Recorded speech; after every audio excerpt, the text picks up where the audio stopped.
Welcome to the International Schools Podcast, where we discuss all aspects of technology and life in international schools, with new episodes live every 2 weeks.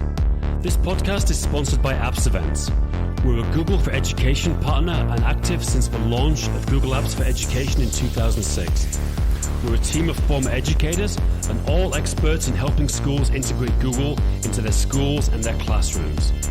All training is customized for each school, and we make sure it has a lasting impact.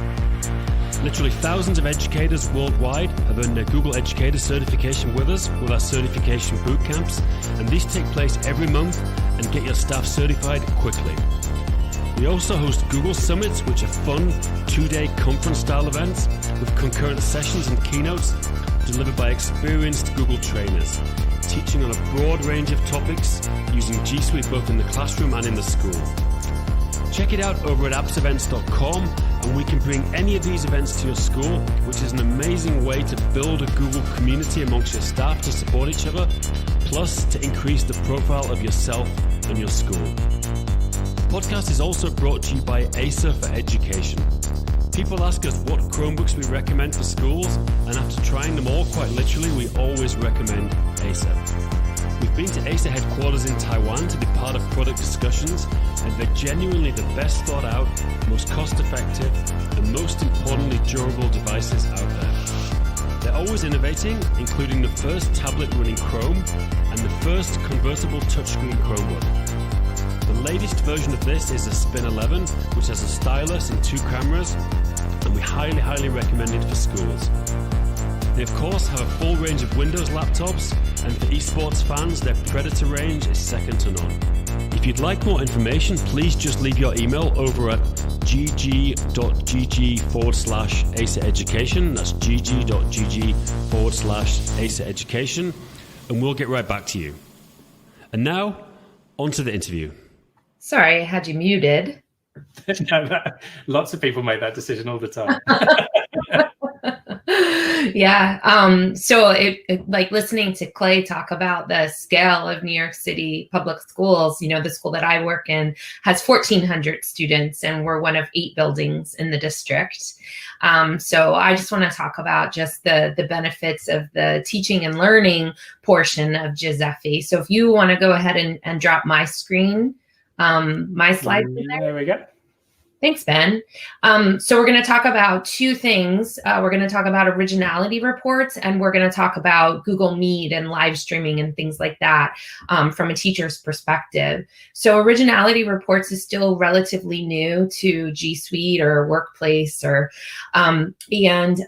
with your free G Suite account, you have a limit on how frequently you can use it. But with Giuseppe, you can use this an unlimited amount as a teacher. And basically the gist of what Originality Reports does is it scans the web and Google Books for anything that might be cited, that might be in a student's work that is not cited. So we're actually going to take a look at it, and you can come back and look at these slides. But instead of doing this, I'm going to show you what the student pre-check looks like.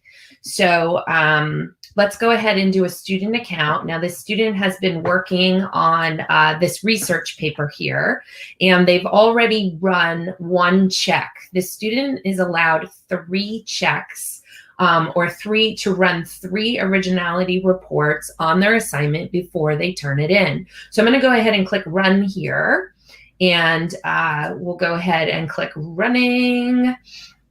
And now you'll see that my Originality Report is actually, you know, tabulating and everything like that. So, and now I can go ahead and click View Originality Report. So this is pretty cool. What Google will do for us is they'll highlight different areas of the text of the student's work and let you know where it finds a web match, and actually give you a link to where it finds the web match. Now that's wonderful, and the student can run that Originality Report 3 times before they turn it in. But The teacher, if we go into the teacher account, the teacher can't see any of that until the student has turned it in. So you'll notice there's no originality report or anything listed here. So I'm going to go back into the student account and we're going to submit our work.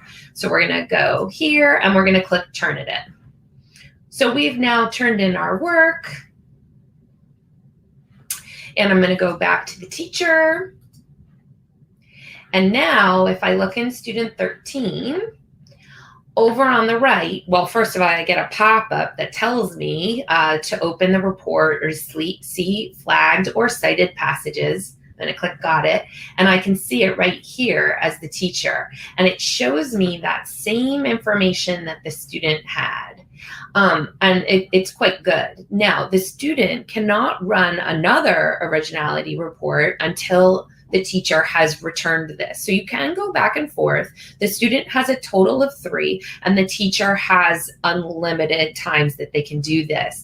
Now, just to let you know, in regular G Suite, the teacher has 5 assignments per class that they can run an originality report on.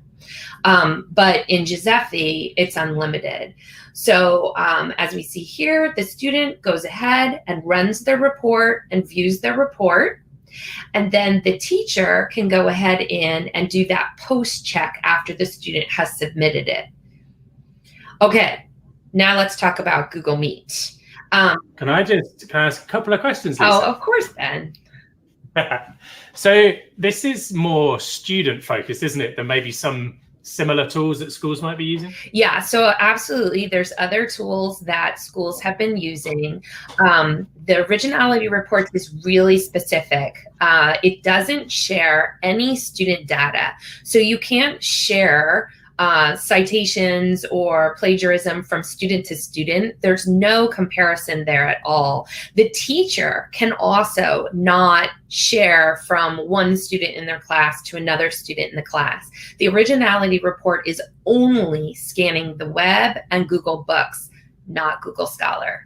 But Google acknowledges that this is a feature request. They didn't say it's coming, but they've acknowledged that it's a feature request. Yeah, they've kind of like they've made the decision to put it in the student's hands, haven't they, as well, that the student can check and sort of submit their best work along the way, rather than maybe a kind of catching them out tool. Yeah, they have the opportunity to go in and run that report 3 times, which I think is super helpful, especially with working remotely and in the hybrid situation, that they're not, that power proximity along with their teacher might not be there at all right now for those schools that are remote. So they can do that self-check. Yeah, I think it's a great tool and really worth playing around with. And obviously, you do get the chance to give it a little run through on your G Suite for Education account. But I think particularly for those teachers that are doing this regularly, where citations are a really important part of their course, the ability to have unlimited runs at it. Really and that's important. one of the things that I love about Giuseppe, right, is that you're really only assigning those counts to the teachers. So like in my district, we have, a certain amount of licenses that we pay for, and they get dispersed to the classroom teachers. Actually, probably a good time to bring that up in terms of the options when signing up for Giuseppe. So you can, as a school, choose to go like a full deployment and get accounts for all of your teaching staff, and then you automatically can have your student accounts provisioned with Enterprise for free. Or you can choose to have a specific number of teacher and student accounts where you pay for all of them as well. Sure thing. Did we want to bring Dan back in to talk about this for a minute? I will bring you back in. Yeah, just talking about the partial and the full options for Enterprise when schools and districts decide to purchase. Definitely. It's a little bit complicated, so please get in touch with us. Just drop us an email.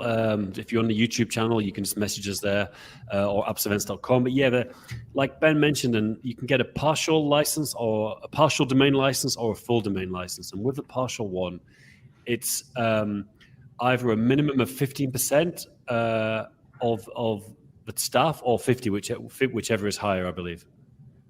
Yeah, and obviously with the full deployment, you've got the you committing to all your staff, and you get all your students in a ratio of 1 to 10. So exactly. as long as I mean, for some schools that might mean that they have to get a few additional student accounts just to make sure that they hit that. But there's a saving to be made there if you go full as well. And the pricing per account, it's in British pounds, it's £42 a year per license. In US dollars and euros, it's $48 or euros per license per year. That's the cost. Cool. Cheers, Dan. Right, Lisa, I'll bring your slides back in because I think we're going to talk about Google Meet next, right? We are going to talk about Google Meet, and many of us that are G Suite for Education had a lot of these features free and available to us until September 30th. And on September 30th, not only did Google, discontinue that temporary offer, but they also started releasing all of these great new features to Google Meet. And I know, like in my domain, we were like, it's here today. And I would announce it to the teachers at the school, like, we've got breakout rooms, we've got security. And so we're going to look at some of those features for a few minutes. So if we look at what's on the screen, right, we've got secure video meetings, recorded lessons, recorded any type of meetings, and then live streaming. And so we're going to start by talking about those secure video meetings. And what I want to do is I'm going to share my teacher account with you guys. So let's go ahead back here into my personal teacher account, and we're going to go ahead and launch a Google Meet. So we can go ahead and use nicknames. This is a really great feature within G Suite for Education. I use it for my office hours. All of our teachers use it for office hours, and it adds a really nice layer of security. So we'll call this, I actually always use help with Lisa for my office hours, and I'm going to go ahead and click continue. Now, the beautiful thing about a nickname, you don't need to see two of me. A beautiful thing about the nickname is that it's still assigned a Google Meet URL. The students don't have that, and the nickname, every time you reuse the nickname, that URL changes. So it's a really nice feature. I'm going to go ahead and click join now on that Google Meet. And the first thing that I want you to take note of is the shield down here at the bottom left. So we're going to go ahead and click on that,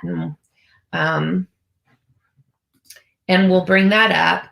And this is some really important stuff that's super helpful for teachers. So the first thing is the quick access. So everybody who isn't invited must ask to join, which means, let's say that an administrator was coming into your Google Meet to observe you, they would actually have to click ask to join, which is really great. And then from a teacher point of view, you can disable anyone in your Meet from being able to share their screen or to send or receive chat messages. So those are really nice additional features. Now let's stop for a second here and let's look back up at that URL. So that URL is a temporary URL. And when I click stop, and then I go ahead and I launch a new Meet. So we'll go to Meet and I'll do that same nickname. So help with Lisa. And click continue. Even though I have the same nickname, I have a completely different URL. And so that's part of the security of this, because you don't want students to be in a Google Meet without your supervision. So nicknames is super handy. And it's very similar to what you see in the classroom header with the lookup code. Okay, the next thing that we're gonna go ahead and join back in there. And we'll turn off that microphone. The next thing that we want to look at is up here, and we have our activities. So when we click on activities, with your G Suite for Education Enterprise account, you're going to have breakout rooms. Okay, you're going to have polls and Q&A, and those things aren't available, I believe, unless you're a Giuseppe account. Breakout rooms has been invaluable to the teachers that I'm working with this year to be able to randomly or organize smaller groups of students to work independently, and then that teacher can come in and out of those rooms. They recently we're going to go ahead and click Set Up Breakout Rooms. Google recently added some additional features. So we're going to go ahead and click Open Rooms. All right, now Google has added a couple of things, and I'm going to go ahead and I'm going to join Breakout Room 2, which of course has nobody in it.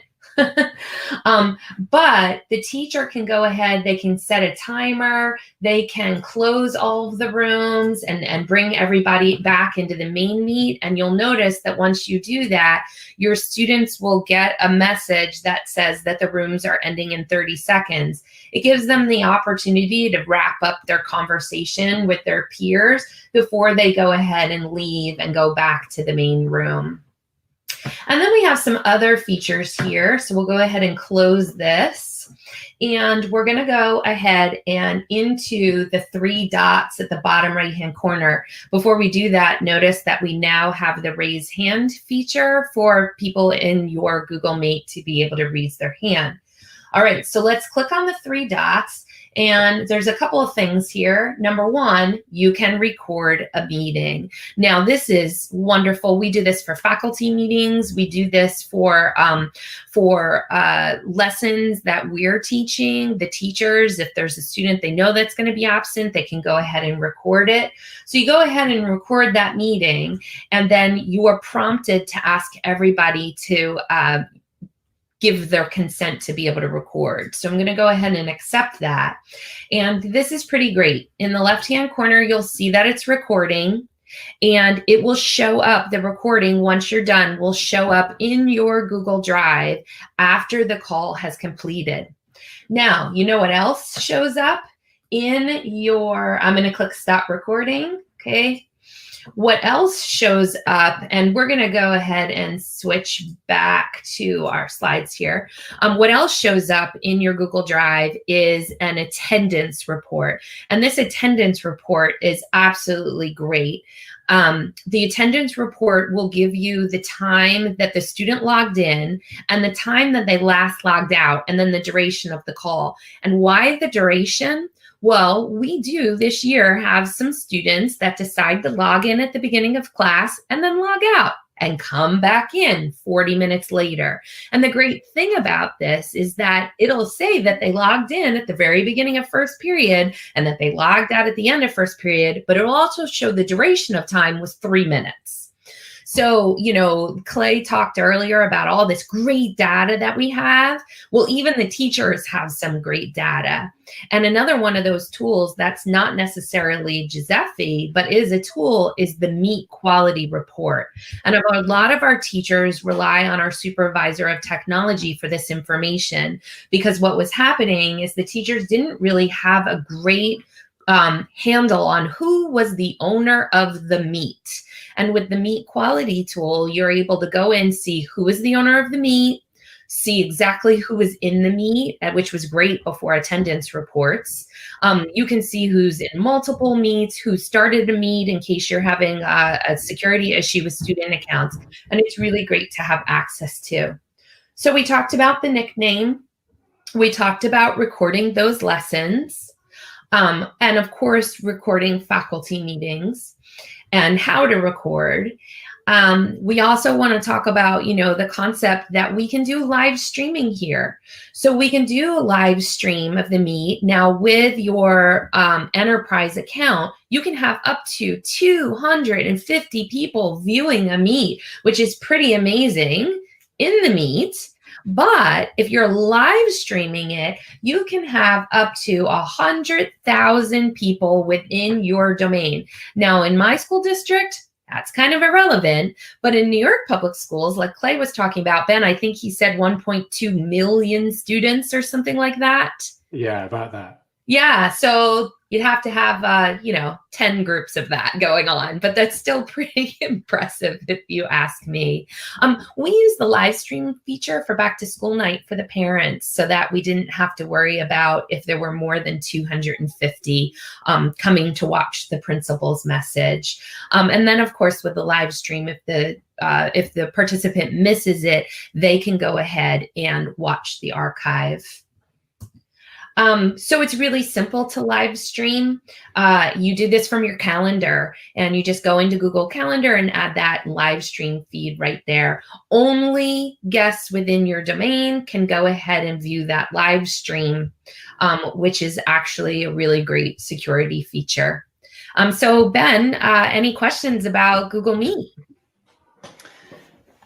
I think it's been really interesting over the year to see obviously where Google Meet was in, let's say, February to where Google Meet is now. I think the team have worked incredibly hard to listen to feedback. And by and large, most of the feedback for Google Meet has been from educators using it. Yeah. So like the quick access is actually, I think it was announced on the blog today that if you're a teacher who decides to turn off chat and to turn off like quick access, that will still be the case the next time you go back. So those are becoming sticky settings, which will start rolling out. That's great. Thanks for letting me know that. I hadn't looked at the updates for today. It's just been such a hectic day, but it's absolutely one of the sticky things that teachers are asking for. So I'm glad to hear that, and I'll share that with my staff. Yeah, no, and I know a lot of teachers have, like you said about the kind of logging in, logging out. Our young people are very intelligent. They can find all sorts of interesting ways to try and get around it. And obviously, there's been a lot of features that have allowed teachers to feel comfortable that they're delivering learning in the way they want to, taking control of that meet, because it's been partly delivering to a load of children at home. Mm-hmm. Obviously, now we've got situations around the world where it's some children at home, some children in class. So it's become a really useful tool. Yeah. And, another thing just to mention is so many of the extensions that have been developed were so popular that Google has taken those extensions and built them right in, which has been invaluable. Now, we had some issues with Google Meet this week, and I realized that a lot of our teachers hadn't done the most recent Chrome update. So it is really important, especially with regards to Google Meet, for everybody to keep Chrome up to date, whether they're on a Chromebook or a Mac or a PC. It really does make a difference. Actually, I just spotted a couple of comments. So Eunice was talking about the students leaving and coming back. And actually, that's a really important workflow for the teachers to be aware of. So if we take, like, for example, creating a Meet View classroom, which is exactly the same as the ones you just showed, a nicknamed Meet, the students can't return to that, I believe, once you have left. So you just want to talk about the process that teachers need to be aware of to make that work. Yeah, so there's a few things actually to think about. Number one, and Eunice, thank you for putting this in chat. Number one is there is a waiting room on Google Meets. So we know, and actually I would like to show what that waiting room looks like. So if we can go ahead and switch back to that Google Meet, I'm going to go ahead and click stop there, and we'll return to the home screen, and I'll start a meet. This is the waiting room. When you see this Join Now button, you are not yet in the Google Meet, and you can actually see if there were people waiting to get in here. So what happened in my building in the beginning of the year is our paraprofessionals or our co-teachers would sit in this virtual waiting room, waiting to see the teacher's name. But teacher accounts, the first teacher into a Google Meet is the owner. So the paraprofessional or in-class support, whatever term your district uses, was actually the owner because they were sitting in this waiting room. So that's one thing. You can go ahead and stop sharing, Ben. Thanks. So that's one thing to consider. The other thing that is that nickname is a really secure way, and it's the same way with your Google Classroom link, that every time you launch that using the nickname or the Google Classroom link, it creates a new 10-digit code at the end of your Meet URL. So that also is secure. We recommend that teachers reset their headers on a regular basis. We also had an issue that teachers were ejecting students, and once you eject a student, they can't get back in that day. So there's two ways to get them back in. One, reset your Google Classroom header, and then everybody has a new link. Or 2, which is against our regulations in my district, is to invite the student to the Google Meet via calendar event. Now, we don't invite students to our Google Meets, because then if you're invited to a meet and you're a student, you can get in before the teacher. And our security layer is that no students are in any Google Meet unless they're being monitored by a classroom teacher or an administrator or something like that. And then to Eunice's point about entering after the teacher has left, 60 seconds. The last I read, it was 60 seconds that they can get back in. So that's one of the benefits of resetting your classroom header. It's just part of your workflow. You end your Google Meet, whether it's one period that you're with that class or the entire day like you are in the elementary level. And then when you end the Google Meet, you reset the header. And that way the students aren't back in. Something that also came up recently was just making sure that the students do not have the ability to create and record meets. I assume that's a setting that schools would have in place, but it's just something to check that the students don't have the ability to set up meets as well. Yeah. But interesting one about Eunice, like that would suggest that I think if some of the students Eunice is referring to are sitting there. And I suppose this is the interesting thing, isn't it? That there's some things like if you think about the in-person version of that, that's a student kind of sneakily waiting behind a door for you to leave the classroom and then sneaking in. And I think, we all have our ways of dealing with students that like to play those games. Absolutely. And something interesting, a couple of weeks ago, I had a teacher and a student both contact me, and it was for a club. Now, these are high school students. Some of them are 18 years old. And the teacher for the club, the advisor for the club, wanted the student to be able to start the meet. It was the president of the club. But the president of the club is listed as a teacher in my Google Classroom. Okay, so that student might be a teacher in your Google Classroom, but that still doesn't give that student the same rights as a teacher account in your Giuseppe domain. So there is a difference. Cool. There's lots of obviously these little things, and I know Google's very responsive to that feedback. And there's been a lot of feedback about, breakout rooms was one that obviously a lot of teachers are asking for, and we've seen that roll out. So keep the feedback going back to the Google team. You can do that through Meet. I think there's a little question mark in the bottom corner where you can make requests like that. And obviously, hopefully we'll see continued levels of improvement. Okay. Oh, you're welcome, Eunice. There you go. All right, I'm just going to bring Dan back in as we wrap up today's session. So yeah, it was obviously really useful to sort of hear from a rather large organization about their security tools. Really useful tour around the teaching and learning opportunities. So really sort of appreciated that, Lisa, both the student and the teacher view, which I know everyone always appreciates, kind of seeing both sides of that. And hopefully it'll give a number of you the opportunity to think a bit more about where enterprise might work for you as well. Dan, anything you want to add before we wrap up and say thank you to everyone? I think it's really interesting that we're lucky enough at APS events that we get to work with schools all across the world, Asia, Middle East, US, Europe, even occasionally Africa and Latin America. So literally across the world. And there seems to be interest everywhere about this. So that's what's kind of interesting to me. Obviously, Ben, you were lucky enough to help work on a demo tool for enterprise. So we've kind of been involved in it since the early days. And I think the lockdown has really shown the power of G Suite, not just the enterprise version, but even the standard version. Really, the real power of adopting, from school closing, school opening, blended options. I think it's really shown the power of this, and I think enterprise just takes it a step further. Yeah, it's definitely something that schools are asking about a lot. So hopefully, some useful information there. Just a little reminder about expressing your interest via the bit.ly link there. Apologies for my mistyping. But if you head to bit.ly/Giuseppe trial, The capitalization does matter in that link, by the way. Then you can let us know if you're interested in getting set up for a 30-day trial with the tools that you've seen today. Also, for anyone more generally, we have a virtual summit on the 15th of December. So feel free to jump in and have a look at that as well.